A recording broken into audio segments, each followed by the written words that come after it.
Bismillahirrahmanirrahim. Pada hari ini Ibu akan menyampaikan materi iman kepada hari akhir. Kita tahu bahwa hari akhir termasuk kepada rukun iman yang kelima.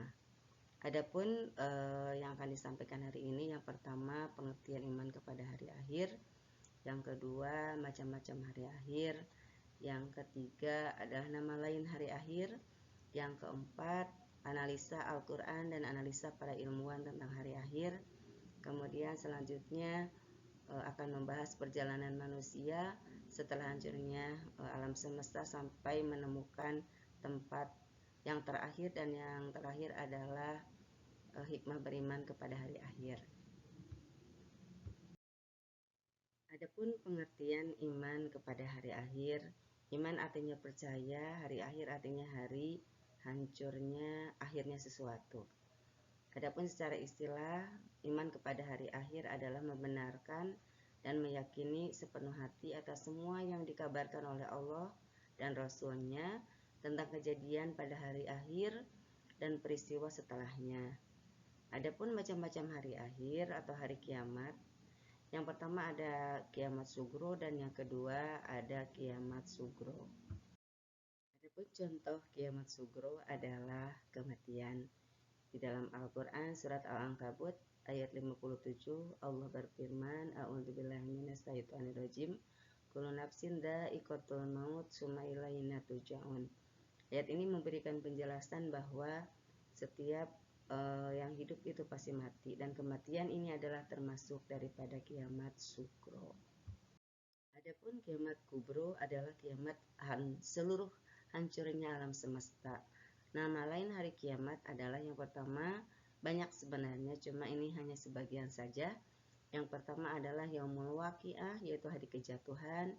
Yang kedua Yaumul Muhasabah, hari perhitungan. Yaumul Haqqah, hari kepastian. Yaumul Hasr, hari penyesalan.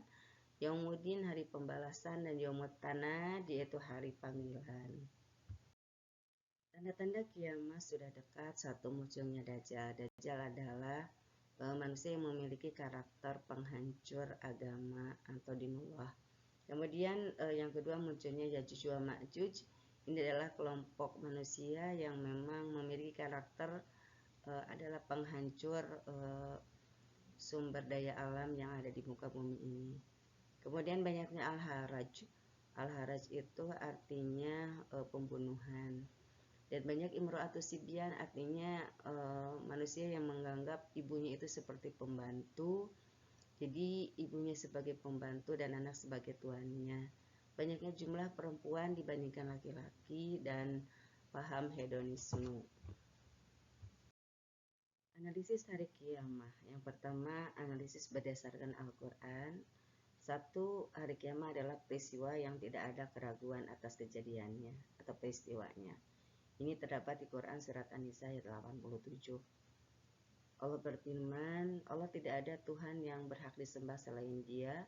Sesungguhnya Dia akan mengumpulkan kamu di hari kiamat yang tidak ada keraguan terjadinya. Dan siapakah orang yang lebih benar perkataannya daripada Allah?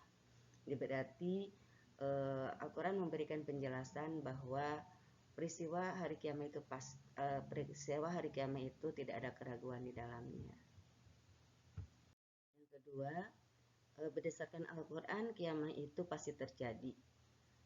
Di Quran surat Al-Hajj ayat 7, dan sesungguhnya hari kiamat itu pasti terjadi, pasti datangnya, dan tak ada keraguan padanya, dan bahwasanya Allah membangkitkan semua orang di dalam kubur. Kemudian yang ketiga, menurut analisa Al-Quran, peristiwa kiamat terjadinya tiba-tiba. Maka tidaklah yang mereka tunggu-tunggu melainkan hari kiamat, yaitu kedatangannya kepada mereka dengan tiba-tiba. Karena sesungguhnya telah datang tanda-tandanya, maka apakah faedahnya bagi mereka kesadaran mereka itu apabila hari kiamat sudah datang. Kemudian analisis hari kiamat berdasarkan ilmu pengetahuan atau ilmuwan. Kiamat menurut fisika, ini adalah letak matahari diperkirakan 150 kali 10,6 km jauhnya dari bumi. Sinar matahari akan sampai ke bumi dalam waktu 8 menit 20 detik.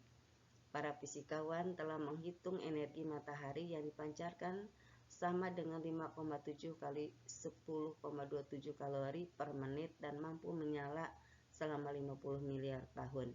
Dengan demikian, waktu menyala bagi matahari juga terbatas. Pada waktu suatu saat nanti matahari tidak akan bersinar lagi. Ini menurut ahli fisika. Adapun menurut ahli astronomi menjelaskan bahwa planet-planet beredar di angkasa mengelilingi matahari. Peredaran itu berjalan rapi tanpa terjadi tabrakan dan benturan karena adanya daya tarik-menarik yang seimbang dan serasi. Namun menurut ilmu alam, daya tarik-menarik tersebut tidak selamanya utuh. Daya itu makin lama makin habis. Bisa kita bayangkan seandainya suatu saat nanti keseimbangan itu tidak ada lagi, bumi akan meluncurkan dengan kekuatan yang dahsyat menabrak matahari. Dengan demikian hancurnya bumi ini pasti terjadi. Hari kiamat menurut ahli geologi. Menurut ilmu geologi, bumi ini terdiri dari semacam gas panas atau nebula. Di dalam perut bumi masih tersimpan gas-gas panas yang karakternya berkembang dan mendesak keluar. Bumi tidak meletus akibat desakan ini karena diimbangi oleh tekanan atmosfer dari luar. Suatu saat tekanan dari dalam itu akan lebih kuat sehingga terjadi gempa dan letusan gunung. Namun suatu saat tekanan gas dari dalam melemah dan habis sama sekali karena gas yang lambat laun menjadi cair dan beku. Sementara itu tekanan dari luar makin kuat sehingga bumi akan hancur dan isinya berantakan. Kemudian menurut ahli kimia, setiap nuklir yang diuji cobakan di muka bumi ini seperti baru-baru ini oleh Korea Utara membuat bumi bergetar dan bergetarnya bumi telah membuat poros edar bumi terhadap matahari berubah. Sekarang manusia merasakan perubahan iklim menjadi panas yang luar biasa. Para ilmuwan memperkirakan teori efek rumah kaca. Kemudian siapapun tidak akan bisa bertahan hidup dengan radiasi nuklir yang diledakkan. Kalaupun bisa, mereka tidak akan bertahan hidup karena nuklir mengubah poros edar bumi semakin mendekati matahari, dan efek rumah kaca bumi yang semakin panas akan membuat spesies manusia menjadi musnah.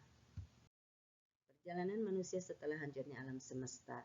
Yang pertama, manusia akan mengalami yaumul ba'ats, yaitu hari dibangkit. Yang kedua, yaumul hasyr, hari dikumpulkan. Kemudian yaumul hisab, yaitu hari di mana manusia dihitung amal perbuatannya. Kemudian yaumul mizan, hari di mana amal manusia ditimbang. Dan yang terakhir yaumul jaza, yaitu jaza atau pasal. Jaza artinya balasan, pasal artinya keputusan. Yang pertama adalah perjalanan manusia setelah hancurnya alam semesta, yaitu yang disebut dengan yaumul ba'ats, yaitu hari dibangkitkannya manusia dari alam kuburnya. Ini dalam Quran surat Az-Zumar ayat 68, Allah berfirman, dan tiupkanlah sangkakala maka matilah siapa yang di langit dan apa yang di bumi, kecuali siapa yang dikehendaki oleh Allah. Kemudian ditiup sangkakala itu sekali lagi, maka tiba-tiba mereka berdiri menunggu putusannya masing-masing. Ini juga ayat tentang yaumul ba'ats terdapat dalam Quran surat Al-Mujadalah ayat 6. Pada hari ketika mereka dibangkitkan Allah semuanya, lalu diberitakan kepadanya apa yang telah mereka kerjakan. Allah mengumpulkan dan mencatat amal perbuatan itu dan mereka melupakannya, dan Allah Maha menyaksikan segala sesuatu. Yang kedua, yaumul hasyr terdapat dalam Quran surat Al-An'am ayat 22. Dan ingatlah hari yang di waktu itu kami menghimpun mereka semuanya. Kemudian kami berkata kepada orang-orang musyrik, di manakah sembah-sembahan kami yang dulu kamu katakan atau sekutu kami. Ini berarti hari di mana semua manusia dikumpulkan, yaitu yaumul hasyr di padang mahsyar. Nah, yang ketiga adalah yaumul hisab.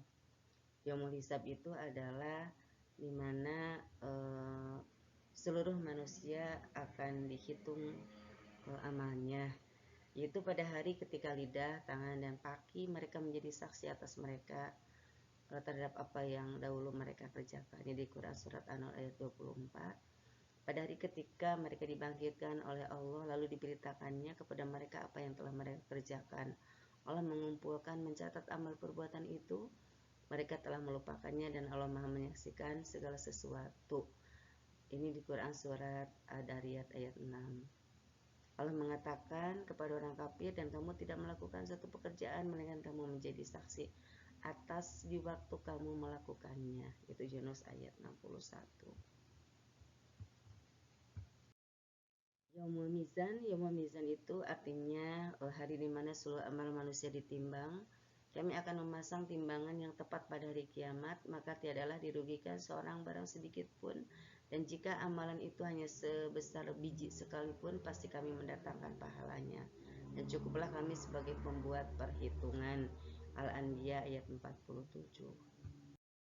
Yang terakhir adalah Yaumul Jaza, Yaumul Fasal. Dan hanya kepunyaan Allah lah apa yang ada di langit dan apa yang ada di bumi, supaya dia memberi balasan kepada orang-orang yang berbuat jahat terhadap apa yang telah mereka kerjakan, dan memberi balasan kepada orang yang berbuat baik dengan pahala yang lebih baik. Itu surga. Ini di surat An-Najm ayat 31.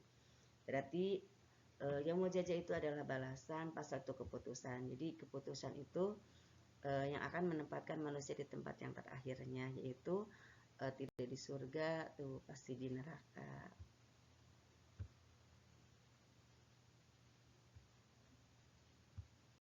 Yang terakhir, hikmah beriman kepada hari akhir. 1. Pastinya kita akan selamat dunia dan akhirat.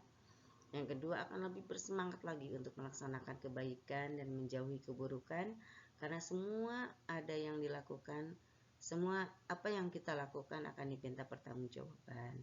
Dan yang ketiga, akan tenang dalam menjalani hidup karena jaminan Allah pasti akan didapatkan. Itu saja materi hari ini. Assalamualaikum warahmatullahi wabarakatuh.